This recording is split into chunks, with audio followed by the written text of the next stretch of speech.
Monsoon शुरू होते ही जो ये फ्लड वैसी सिचुएशन हो गई, डेफिनेटली जहाँ जहाँ वो इफ़ेक्ट हुआ है, जैसे कुल्लू वगैरह डिस्ट्रिक्ट में बहुत नुकसान हुआ है, उसके लिए हमारी पूरी संवेदना है उन लोगों के साथ, क्योंकि वो हमारे इंडस्ट्री के जुड़े हुए लोग हैं। मगर अगर हम बात करें बाकी के डेस्टिनेशंस की, जैसे हम शिमला की बात करें, तो शिमला वैसे भी it's a very safe destination, क्योंकि यहाँ पर ना तो कोई फ्लड का तो कोई चांसेस ही नहीं है। This is a non flood prone area. तो यहाँ पर तो हमेशा, और फिर हमारा जो शिमला कालका रोड है, ये तो नॉर्मली क्योंकि बॉर्डर रोड है तो हमेशा ये ज़्यादा देर के लिए बंद नहीं होती है, और ये प्रॉपर इसको जो है यहाँ पर लोग आ सकते हैं, ऐसा कुछ नहीं, बिकॉज सारी सप्लाईज आ रही हैं, कोई सप्लाईज तो रुकी नहीं है। तो इसी तरह से टूरिस्ट भी यहाँ पर जो है शिमला में आ सकता है, और शिमला का मौसम भी जो है इतना अच्छा है आजकल, इतना कोई ज़्यादा बरसात वाला मौसम नहीं है। तो इसके जो अगर हम बात करें तो जितने भी नॉन प्रोन डेस्टिनेशंस हैं, नॉन प्रोन जो फ्लड डेस्टिनेशंस हैं, वो तो सारे बिल्कुल ठीक चल रहे हैं। मगर जब से ये बरसात आई उसके बाद थोड़ा ज़रा कुछ ज़्यादा खबरें आ गई कि बहुत नुकसान हो गया, और अभी अगर वहाँ भी हुआ तो हमारे माननीय मुख्यमंत्री सुखविंदर सिंह सुक्खू जी ने आप खड़े होकर वहाँ पर सारी चीज़ों को मॉनिटर किया और बड़ी जल्दी सारी चीज़ को रिस्टोर करवा दिया। तो ये चीज़ें एक बड़ी अच्छी है, जो पॉजिटिव चीज़ है, जो गवर्नमेंट ने भी बड़ा इनिशिएटिव लिया। मगर हम ये चाहते हैं कि जो टूरिस्ट यहाँ हिमाचल में आना चाहता है, शिमला में आना चाहता है, वो आए, ही इज़ वेलकम। ऐसा कुछ नहीं है कि यहाँ पर कोई बहुत फ्लड्स वगैरह की बात है। वैसे भी मैंने देखा जैसे नॉन फ्लड प्रोन एरिया है, यहाँ पर कोई फ्लड्स वगैरह नहीं आते, और जो टूरिस्ट है वो यहाँ पर आके प्रॉपर इंजॉय कर सकता है, कुफरी में जा सकता है, नारकंडा जा सकता है, घूमने जा सकता है, और यहाँ के जितने भी हमारे देखने वाले प्लेसेस हैं उनको जा सकता है, अपना उसका लुत्फ़ उठा सकता है। तो यहाँ पर ऐसा कोई इशू नहीं है कि कोई है। और कनेक्टिविटी जहाँ तक है, छोटे मोटे जब बरसात में कोई आएगा, छोटे मोटे कोई ना कोई लैंडस्लाइड हो जाते हैं, मगर वो साथ के साथ हमारी जो डिस्ट्रिक्ट एडमिनिस्ट्रेशन हैं वो उसको प्रॉपर जो है उसको क्लीन कर देती हैं। तो ऐसा नहीं रहता कि यहाँ आने में कोई ऐसा वो खतरा है।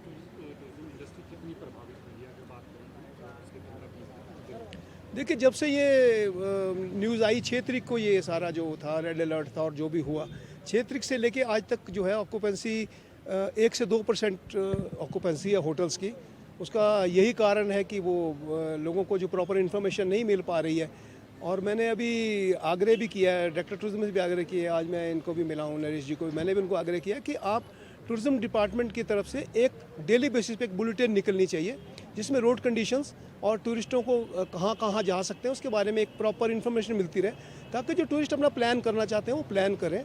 और हमें सबसे बड़ा फियर ये है कि जो सितंबर अक्टूबर में जो दुर्गा पूजा सीज़न लगता है, उसमें जो है बहुत सारे टूरिस्ट जो है वो प्लानिंग करके आते हैं, एडवांस बुकिंग्स में आते हैं। तो जब उनको रोड्स की सर्टेनिटी का नहीं पता होगा तो वो उससे डेंट पहुंचेगा, उससे हम लोगों को भी नुकसान होगा और सरकार को भी जो है रेवेन्यू का लॉस होगा। तो ये एक बड़ा ज़रूरी है कि जो भी रोड कंडीशंस हैं उसके ऊपर पूरा जो है डेली बेसिस के ऊपर जो है एक बुलेटिन दी जाए, ताकि जो टूरिस्ट अपना प्लान कर रहे हैं in future to come in सितंबर अक्टूबर, they can easily book their accommodation. क्योंकि सबसे बड़ा कंसर्न जो एडवांस प्लान टूरिस्ट का होता है वो यही होता है कि वहाँ की कनेक्टिविटी में क्या दिक्कत है। तो जब कनेक्टिविटी की दिक्कत उसको समझ आएगी वहाँ कुछ नहीं है, तो हमारी जो बुकिंग्स भी दोबारा से स्टार्ट हो जाएंगी और पर्यटन को जो है इससे लाभ होगा। तो ये मैं समझता हूँ कि इसके लिए प्रभावित कितनी हुई है, अगर आप ही होटलियर्स हैं, नुकसान कितना ज़्यादा होना पड़ रहा है पिछले 20 करोड़ों रुपए का नुकसान हो गया। 0% ऑक्यूपेंसी है। 1-2% जो ऑक्यूपेंसी मैंने बोली वो ये लोग हैं जो कि गवर्नमेंट ऑफिशियल काम से आ रहे हैं, या पासपोर्ट बनाने के काम से आ रहे हैं, या बच्चों को यूनिवर्सिटी छोड़ने आ रहे हैं, वो मजबूरन आ रहे हैं। उसमें से भी हमें कई लोगों का पता लगा कि वो कहते हैं कि सर हमारा आगे पोस्टपोन कर दीजिए, हम नहीं आ पा रहे हैं।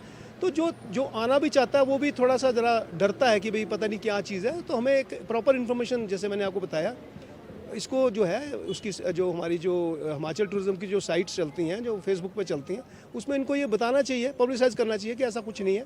और जैसे जैसे वो सारी हमारी रोड्स इंप्रूव होती जा रही हैं और मैक्सिमम जो हो भी गई हैं, तो उसके बारे में इन्फॉर्मेशन मिले तो मैं समझता हूँ पर्यटन को जो है इससे बढ़ावा मिलेगा। क्या मानसून सीजन में इससे पहले भी कभी देखा गया है कि जो पर्यटन सीजन इतना प्रभावित हुआ है? नहीं, ऐसा कभी मैंने नहीं देखा, क्योंकि मैं तो 50 ईयर्स हो गए मुझे होटल इंडस्ट्री के अंदर, और मैंने कभी ऐसा नहीं देखा कि इस तरह से प्रभावित हो जाए।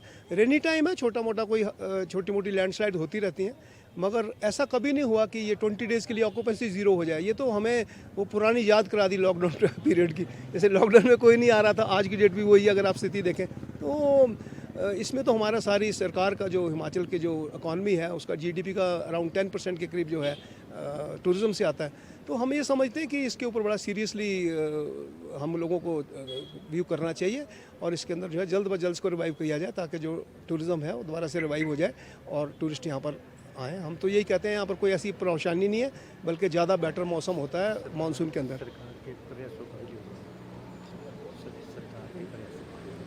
तो सरकार तो इस तरह प्रयास कर रही है, मगर हम लोग भी अब इसमें प्रेस कॉन्फ्रेंस भी करने जा रहे हैं बड़ी जल्दी और फिर सरकार से भी आग्रह किया है कि सीएम साहब के भी इसमें स्टेटमेंट लगाएं और भी जो कंसर्न बड़े ऑफिसर्स हैं उनके स्टेटमेंट लगाएं ताकि टूरिस्ट में विश्वास बैठ सके, क्योंकि यहाँ है तो कुछ भी नहीं है, इतना कोई फ्लड वाली कोई बात ही नहीं है। तो इससे जो है पर्यटन को जो है मैं समझता हूँ दोबारा से पटड़ी में आने में ज़्यादा समय नहीं लगेगा।